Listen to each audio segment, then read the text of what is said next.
এগুলো বন্ধ আছে। যদি আমরা ওইখানে গিয়ে দেখি যে না রাঙ্গামাটি বান্দরবন খোলা, সেক্ষেত্রে আমরা সীতাকুণ্ডু না গিয়ে আপনার ওই বান্দরবন খাগড়াছড়ির ওই দিকে ঢুকবো আর কি। তো আগে দেখা যাক যে খোলা আছে কিনা।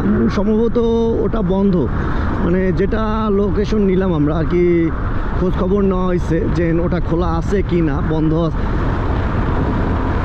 আর অনেক কয়েকটা নিউজেও দেখাইলো যে সেটা নাকি বন্ধ। তো দেখা যাক, ওখানে গিয়েই দেখা যাবে যে আসলে কি খোলা না বন্ধ। যদি খোলা থাকে তাহলে অবশ্যই বান্দরবনে যাব আমরা, বান্দরবন বা খাগড়াছড়ি বা রাঙ্গামাটি, যে কোনো একটা 3টা প্লেসের ভিতরে একটা প্লেসে যাবো আমরা অবশ্যই। এই বাইক, এই ট্রাকটার টায়ারটা দেখেন, টায়ারটা মনে ফাটিয়ে দিচ্ছে ভাই। কয়টা টায়ার এটা? 1 2 3 4 5 আর 2 10 10 10 20